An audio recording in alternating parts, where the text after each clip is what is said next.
So I get past the gate and into the hotel. Then what? This road ends at the hotel. Enter and you should be able to reach a hill from the roof. That hotel was used by the nomenclatura, high-ranking Communist Party bureaucrats. All destroyed now, of course, but in Soviet days, full of luxury. Anyway, you should be able to reach a hill from hotel roof. There are more Soviet ruins past that hill. Get through there and you will reach the rear of the refinery. Head for the hotel roof. Got it. Didn't you say you'd been here before, Boris? Once, back when it was still Soviet territory. Seems like it'd be a lovely place, if it weren't a war zone. The Pearl of the Black Sea, they called it, back when more Russians lived there. It was a very popular resort spot for the USSR. This is before the wall fell, of course. Then Russia and Georgia began to fight over the area. Kicking off the war in the early 90s. Georgia was a Soviet republic. Abkhazia, a semi-autonomous state within it. The Soviets liked to stoke ethnic rivalries between the two. And not just there, in all the outlying territories. It kept them easier to control. But with the Russians no longer watching over the two. Duh. The Abkhaz were scared. They knew an independent Georgia would swallow their nation sooner or later. So they took advantage of a Georgian military coup to declare their own independence in '92. Of course, the new Georgian government was not happy to hear this, and so... The same old story. And with Russia supporting the Abkhaz, it was a stalemate. 2 years later, the ceasefire meant Abkhazia was finally independent, but not officially. They still are not formally recognized by Georgia, or most of the international community. This region is filled with breakaway states. This is true. There is South Ossetia, also in Georgia. Transnistria in East Moldova, and Nagorno-Karabakh, which broke from Azerbaijan. In any case, even Russia did not officially recognize Abkhazia as independent until 2008. So it was not long ago Sukhumi was a war zone. It has changed dramatically since then. They have been rebuilding steadily, with Russian support, ever since SOP was shut down. Good to hear. But doesn't that leave them wrapped around Russia's little finger? It does. Which is why Dolzaev is calling for a truly independent state. He wants an Abkhazia that takes orders from no one. Not Georgia, not Moscow. Sounds like a worthy cause. Duh. But many Abkhaz are happy with the reconstruction Russian support makes possible. Few of his fellow countrymen were interested in what Dolzaev had to say. At first. And then Desperado showed up. Exactly. They brought the sad ending to this little history lesson. It is no wonder so many people mistrust PMCs, eh? I suppose not. Boris, do we have anything else on Dolzaev? Any more on his background? Very little confirmed intel, but it seems he is a former Chechen insurgent. He claims he was part of the Chechen National Congress when they declared independence in '91. This was just after the famous coup attempt in Moscow in August. Things were not stable. Gorbachev lost his political power. It was Yeltsin who signed the Belavezha Accords. Right. It created the Commonwealth of Independent States. All republics that made up the USSR became independent. The problem is, Chechnya was never a true republic. It was an autonomous state, but still part of the Russian Republic. Like how Abkhazia was an autonomous state within the Georgian Republic. Duh. The same kind of sad story. Russia does not recognize Chechnya as independent. They send troops and the fighting begins. It is said 250,000 Chechens were killed over the 2 wars that followed. 1/4 the entire population. The Chechens were forced to give in, and the war officially ended.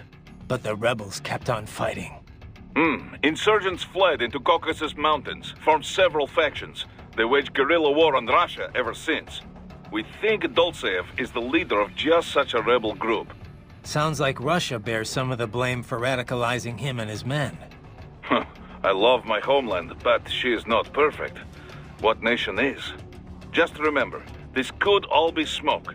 We cannot even confirm Dolzaev is truly ethnic Chechen. Say he is, though. What would he be after here in Abkhazia? Some Chechen militants volunteered to fight for the Abkhaz in their war in the early 90s. But when Russia recognized Abkhazia to keep Georgia in check, they also began funding recovery. which the Dozaev crowd see as a play to gain influence. But wasn't the Chechen recovery funded by Russia? Duh. And many rebels believe this is why their people gave up on independence. Perhaps this is exactly why Dolzaev is here, to alert the people before it can happen again. But if the Abkhaz people are not interested in fighting, his plan could backfire. So in a way, it's Russian policy that brought him here. He thinks he's fighting to make these people free. Whatever his motives, no one elected him and no one gave him a permit for murder. Now that he is allied with Desperado, he is too dangerous to ignore. Boris, any idea where they're getting the money to fund this operation? Assembling this many cyborgs, and if the in some right, great men are the and inter well, Raiden, I have been thinking what Sundowner said, how peace in Africa was a problem for him. Do you remember? Yeah. Doesn't sound like somebody fighting for an anti-Inmani faction, does it? The Prime Minister definitely had his detractors. Anyone in that position would. But he listened to them, treated them fairly. There was no real injustice for the opposition to rally around. So the rival factions never got that popular or that well-funded. There's no way they could afford all this. But it does not make sense for Desperado to be acting alone here either. Even if they trigger full-blown war, there is no guarantee they would get the contract. Perhaps this is about natural resources? The last civil war was over precious metals. You think big business hired Desperado to shake things up? Who can say? At least it has not grown into a real civil war. Yet. We need to figure out who's at the root of all this if we're gonna end it. But knowing is only half the battle. It is the other half that will get you killed. Well, no matter what, this mission has a nice side benefit. Putting a dent in Desperado will screw whoever's backing them, too. Our focus is to help the Abkhaz people. But if we hurt those responsible for this on the way, well, so be it. So I get past the gate and into the hotel. This road, that hotel, anyway, there are more... One thing I don't understand, Kev. Desperado must be violating all kinds of laws here. Why hasn't the international community gotten involved? Well, from a purely legal standpoint, it's actually not so cut and dry. First, there's the fact that Abkhazia is still not a member of the UN. Only Russia and a few other breakaway states even recognize it as a sovereign nation. In the eyes of most of the international community, Abkhazia is technically still part of Georgia, which would make this an internal Georgian issue. Guess you can't really call it a coup if the displaced government was never seen as legitimate. Exactly. And even if everyone agrees it was a coup, it can be tough to tell which regime is more legit. Sometimes you'll see the military topple a dictator and establish a provisionary government, for example. Now, if they confirmed atrocities were taking place, the UN could deploy troops, recognize government or not. Yeah, but they learned their lesson in Somalia. Right. Ever since then, they've been a lot more reluctant to get involved in civil wars. So what about the US and Russia? What's their take on all this? Well, America was never very friendly with Abkhazia or South Ossetia in the first place. And the Georgian government's a regional ally, so the US really has no cause to intervene. Russia wants the old government back, of course. The regime open to their influence. I doubt they'll opt for any large-scale action. Tensions with Georgia are running high already. But you can bet your ass they won't just sit on the sidelines. Boris has got a lot of connections in the Russian bureaucracy. Ex-military buddies. The Abkhaz are officially our clients, but I'm sure it's Russia that chose us. Maybe footing the bill, too. They can't use their actual special forces, so they call us instead. That's the beauty of PMCs. We're not bound by the same rules as state-sponsored military. Other countries would be outraged if the Russians went into places we can go freely. From our side, no state to answer to means we can run things as we see fit. By our own code, no compromises. Then again, there's no one to say our code is what's right. True. And opinions on that change from person to person, situation to situation. But you let your moral compass waver at all in this business, and real people pay the price. Money's always a factor, of course, but when it becomes the factor, that's when you got problems. The Montreux document lays out guidelines for what PMCs can and can't do, but there's no way to enforce it. A lot of people see that as the fatal flaw of the entire industry. After all, that's how we end up with rogue outfits like Desperado. Then again, it's also what leaves Maverick free to go after them. The industry has a bad rep, but it isn't good or bad itself. It's up to the morals of those who work in it.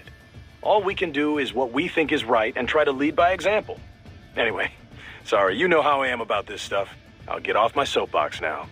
Don't apologize. That's exactly why we took this job. Taking Sakumi back is the right thing to do. Agreed. And now, that's all up to you, buddy. We always talk about the Montreux document, but why hasn't anyone made it legally binding? People are trying to, both inside and outside the industry, but it's easier said than done. Even with 17 countries on board, it's still just a set of guidelines. They'd need to negotiate an actual treaty based on that agreement for it to become official. And we both know getting everyone to sign on wouldn't be easy. Yeah. Every government's for regulating PMCs until it restricts how they can use them themselves. It gets complicated when you try to put it all in exact legal terms, too. A treaty would need to distinguish a PMC's home nation, the one it's active in, and the one that contracted it. Then you have the industry itself, which isn't exactly thrilled at the prospect of greater regulation. There's just so many different parties involved, and everyone's got their own motivations. So yeah, long story short, we're a long way from getting anything legally binding anytime soon. Sorry I asked. Hey, Kev. That piece of shit who killed Imani. Is he one of those almighty winds? Yeah. Goes by Sundowner. It's a folk name for this warm air current in Southern California. He's also, well, not the formal head of Desperado, but pretty much their de facto leader. Let's see. Born in Alabama, family was poor. Solid student, decent grades, but no money for college, so he joined the army. Says he fought in Panama in '89, then Iraq again, Afghanistan. In 2008, he drops out of the service and starts doing merc work for various PMCs. He was active all through the SOP years. Built up quite a reputation. Apparently, the Sundowner handle comes from all the blood he leaves behind. Looks like the sunset. Anyway, an IED put him out of action for a few years. But then, cyborg tech brought him out of retirement. The Army investigated him for possible war crimes. A few times, looks like. Desecrating remains, torturing POWs, some wrongful deaths. No convictions, though. Pretty rosy past, huh? Not that I'm one to talk. Hey, come on, buddy. You know that's not fair. You were just a kid. You didn't know what you were doing. And it's not like they gave you a choice. Yeah. Thanks, Kev. Kev, you dig up anything more on Jetstream Sam? Yeah, actually a bit. Still a lot of missing pieces. I'll take what I can. Right. Full name, Samuel Rodriguez. Born in Brazil, so I guess that'd be more like Samuel Rodriguez. He's actually not one of the Winds of Destruction. He's not even a Desperado employee. Yeah. Didn't seem like your typical PMC to me. His father ran a Brazilian Kenjutsu dojo. Genjutsu. That's a school of Japanese swordplay. A lot of Japanese immigrated to Brazil way back when. They brought martial arts with them. Those evolved and became their own offshoots. You've heard of Brazilian Jiu-Jitsu, right? It's their variation on Judo. Brazilian Kenjutsu's the same kind of thing. A different evolution of the old samurai sword skills. Bit of capoeira and some other stuff mixed in. Anyway, I did some digging. Apparently, the Rodriguez dojo was a big proponent of the Uridachi style. Uridachi. A.K.A. Setsujinken, the murdering sword. Basically the polar opposite of my sword of justice. Rodriguez Kenjutsu uses kicks, sword butts, even throws. Unpredictable and very deadly. Anyway, this is interesting. Sam's father was killed by one of his pupils. There were rumors one of the cartels was involved, but it's not clear how or why. After that, Sam disappears for a while, then comes back, kills the guy who killed his dad, and leaves Brazil. He travels the world for a while, taking odd jobs, bodyguard, cleaner for the mob, etc., etc. Made a big name for himself in the criminal underworld, especially in Central and South America. One story has Sam taking out a mafia hit squad, 10 men, all with assault rifles, using only his sword. Not unheard of for a cyborg. This was back in the early 2000s. Come on. He did that without enhancements? And pre-SOP? That's the story anyway. And he's a cyborg now, so he can only be stronger. Not to freak you out or anything. I told you, Kev. I got a reading on his fighting style from last time. And my body's been upgraded. I'll be fine. Yeah. No. I know you will be. Raiden, head for the oil refinery.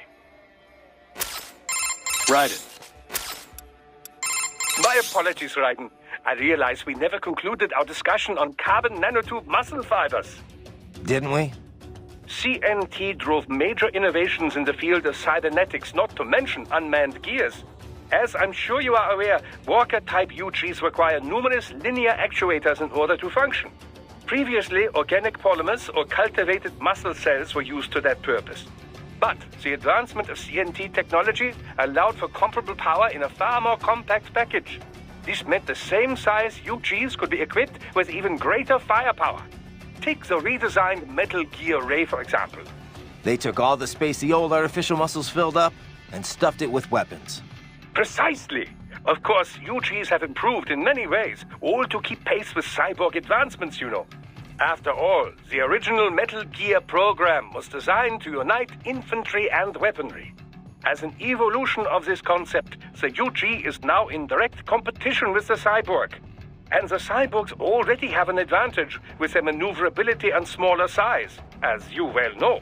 Of course, UGs are not dependent on the skills of a human host. Long story short, watch out for UGs. Well, yes, basically. Cyborgs have matched unmanned gears in many respects, but then UG tech advances every day. Do not underestimate any you might run into. Copy that. Doc, all the UG talk got me thinking. Why don't we see more manned gears? Ah, yes, with a pilot. The bipedal tanks and such things, I must confess I have not followed the field closely as of late. But then, who has? Since Metal Gear Ray, all the advances and the funding in mobile artillery has been UGs. So why is that? Well, UGs take many more forms. Aerial drones, treaded tanks, armored transports. And they are perfect for the 3D work. Jobs too dull, too dirty, or too dangerous for men. True Metal Gears with a pilot and nuclear payload were huge and very expensive. They were not practical. It turned out the greater need was for smaller, cheaper units, deployed more easily and in greater numbers. So the field narrowed in on this aspect of gear design, an all-terrain link between infantry and artillery. But even then, the UG models were more popular. In most cases, they simply made more sense. But aren't there situations where you'd want gear-level power, but also a human pilot there to make decisions? UG AI has gotten better, but it's still terrible at handling anything unexpected. But Raiden, this is exactly the role the cyborg has taken. On the manned gear, any advantage over a cyborg in offensive power comes with a matching increase in size. This makes it so large as to no longer be practical for most infantry missions. Conversely, the smaller models are so close to cyborgs that, well, what is the point? Cyborgs are smaller, cheaper, more nimble. Precisely. Perhaps soon we will see the cyborg take the place of the UG, as the UG has done to the manned gear. What, with wings? Scooting around on wheels? Why do you laugh? It is the logical next step to have a human brain integrated into a tank or a plane. Now you're getting into some B-grade sci-fi territory, Doc. Oh, but it is all quite possible, I assure you. Just consider the possibilities. A humanoid frame for everyday life, yes, but the brainstem can be easily extracted and inserted into whatever chassis best suits the mission. So, yes, I suppose the paradigm could be flipped on its head. As UGs become smaller and smarter, they could begin to fill the cyborg's role. They will come to resemble them more and more in form and function, no doubt. I suppose at some point they would no longer be UGs, but androids. Glorious! One thing about fighting these cyborgs, Doctor. It's strange in a way. Oh? How do you mean? I can slice them to pieces, and with all their pain and emotion suppressed, they don't feel a thing. At least against SOP troops. You never forgot they were real people. But these cyborgs, it starts to feel like I'm taking on unmanned gears, robots, not living, breathing men. Intriguing. Tell me, does it help assuage the natural feelings of guilt? There is no reason to avoid this topic. Man has wrestled with it as long as there has been war. Guns were a huge step, of course, as it became easier to take a life, physically and mentally. Then, destroying a tank or airplane, where you no longer had to see your enemy's face as he perished. Eventually, remote-controlled drones further distanced the killer from his victim, much like the video games. I suppose cyborg soldiers could be seen as yet another step in dehumanizing death. Maybe. I do feel like I could forget I'm taking the lives of real people here. Well, under normal circumstances, you wouldn't necessarily be taking their lives, strictly speaking. So, as long as the brain is supplied with oxygen, a cyborg can survive most anything, even if respiration is disabled. An emergency supply of liquid oxygen would remain in the bloodstream. The cyborg would enter a state of hibernation, yes. But so long as the brainstem were retrieved intact, it could be attached to another body and revived. That's how the two Gemini survived. The Gemini? Ah, yes, the twin cyborgs from the motorcade. But Desperado's cyborgs are different. Physical self-destruction is a fail-safe security measure. In any case, it is unfortunate that Prime Minister Nmane was human. Perhaps if he had been a cyborg, he might have survived as well. We'll never know. Besides, a robotic Prime Minister? I doubt anyone would accept that. Inside or outside the country. Yes. I suppose fear always does trump logic when it comes to the general public. Exactly. Brighton, something I meant to ask in our last chat. Did you consider opting for emotion restraints? I can understand one might be leery of the procedure, but it is all perfectly reversible, I assure you. You could implement them for a mission and then do away with them as soon as it was over. I'll pass, thanks. To be honest, I have a problem with the whole concept. And what is that? Decisions are about more than just logic. Lose your emotions, and you risk not being able to relate to how normal people see right and wrong. Your conscience could end up different, warped, or who knows, maybe gone altogether. Boris agrees. That's why no Maverick cyborgs are allowed to use emotion restraints. An understandable perspective. There is some data to support your belief. MRI scans have isolated the brain activity associated with choosing between good and bad. Mostly in the dorsolateral prefrontal and central orbitofrontal cortexes, to be precise. But this entire area of the brain is known to process emotion, not logical thought. It would seem to support the idea that emotion indeed plays a role in values-based decisions. Well, there you go. But another argument can be made, that it is emotion that sparks human conflict in the first place. All the great wars, all the great atrocities, would they have happened if not for emotional decisions? Maybe not. But we can't just ignore the world view of most of the planet. We don't exist in a vacuum here. To most of the world, a PMC operating on its own guidelines would be like a terrorist organization. They'd say we used brute force to impose our strange values on others. And they'd be right. Yes, well, you have a point. Abuse of emotion restraints has become a hot topic. Suppressing fear tends to boost aggression, which has led to cases of excessive violence. True, achieving the right balance is difficult. But on the other hand, it makes it possible to intentionally make people more aggressive. Even a child can become a bomb just waiting to explode. Yes, it is very likely that Desperado is employing just such a technique.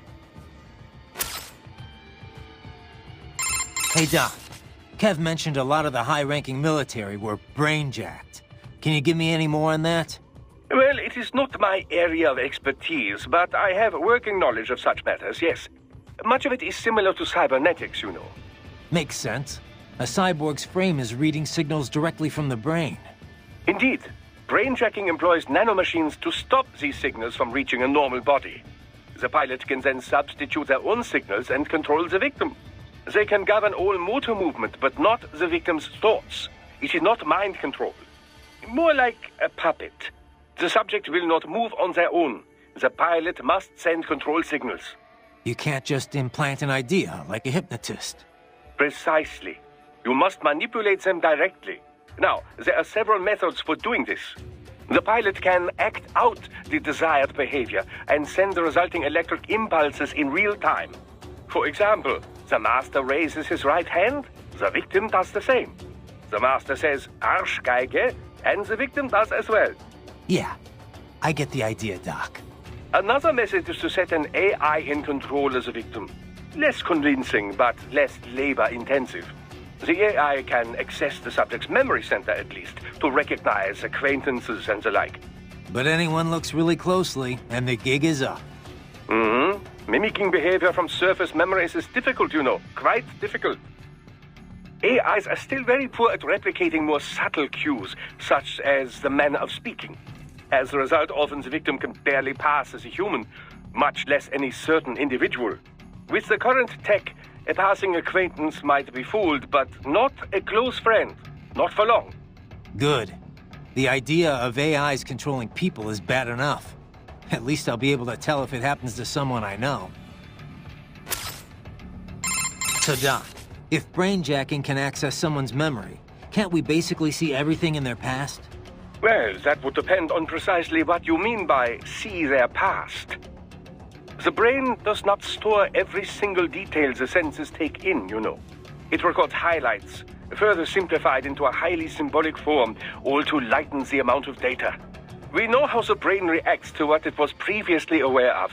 We can even gauge the emotion provoked. But reproducing memories? No. I've seen little progress in research to this area.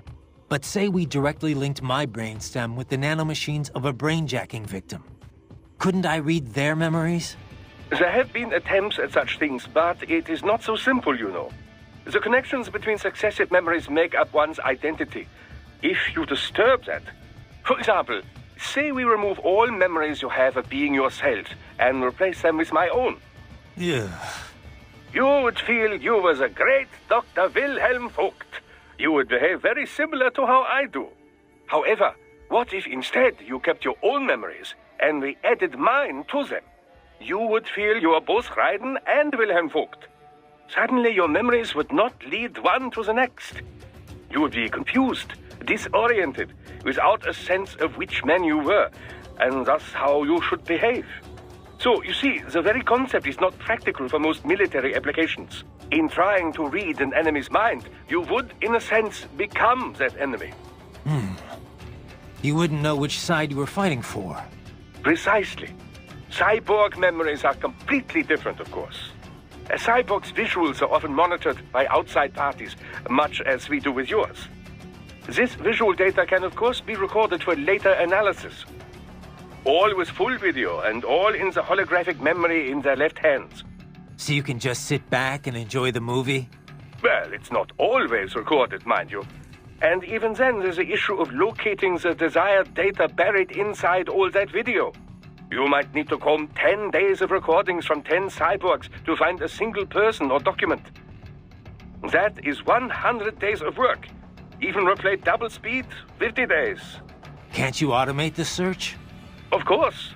You can flag any time a certain face appears or if certain words are said.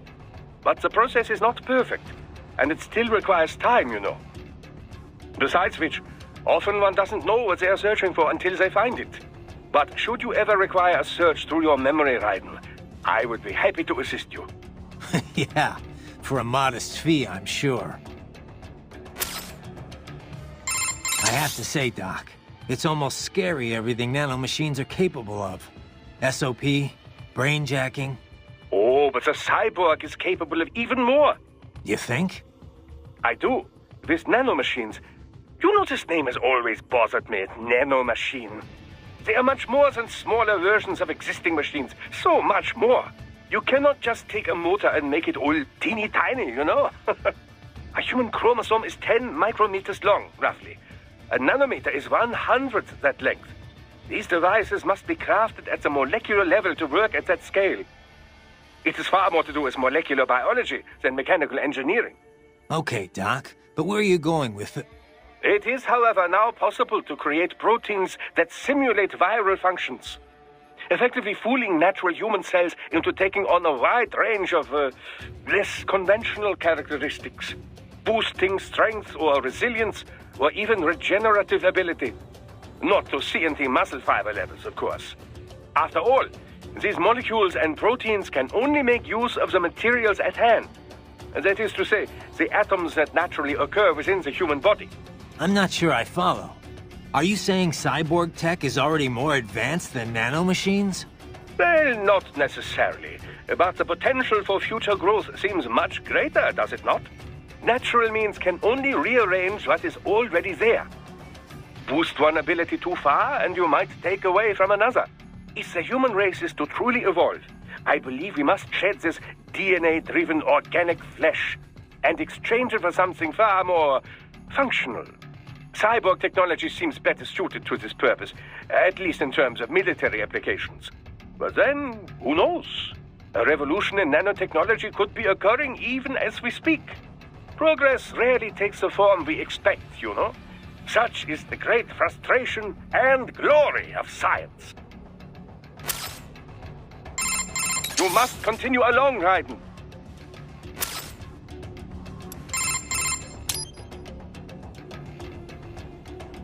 Roger that. Save complete. You saved me again, Courtney. Right. Anything else? Otherwise I should get back. Actually, yeah. You mentioned SOP earlier. How much do you know about it? The Sons of the Patriot system? Same stuff as anyone else in the industry, probably. Basically, a nanomachine software combo for controlling contractors. Used to be required for all PMCs. Soldiers couldn't fire unless their ID matched their weapon and they had clearance. From their commanding officers. And the rules of engagement, I mean. It had some mental effects as well. Moderating pain, enhancing concentration, that sort of thing. The idea was SOP would minimize arms smuggling and civilian casualties. A kinder, gentler war. An oxymoron, any way you look at it. Civilian deaths did drop, though. Because soldiers in the system could coordinate in real time, share info. Between that and the ID weapon locks, a lot of people felt better about employing privatized military. The irony is, the system was developed based on criticisms of PMC ops, mostly American interventions. SOP propaganda said it would put limits on the war market. What it really did was shift market share over to the PMCs. Civilian deaths went down, but total casualties just kept on climbing. More than ever, war was big business. And business was booming. Until SOP got hacked. Suddenly, everyone realized how dangerous it was to have a single system controlling entire PMCs. That was the beginning of the end for SOP. Public opinion on privatizing war did a 180. After that, a lot of local conflicts and civil wars died down.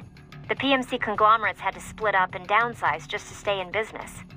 And that about does it for SOP 101. Class dismissed. Not bad, Professor. But it's not the whole story. No, I know. Let's finish this later. I better keep moving.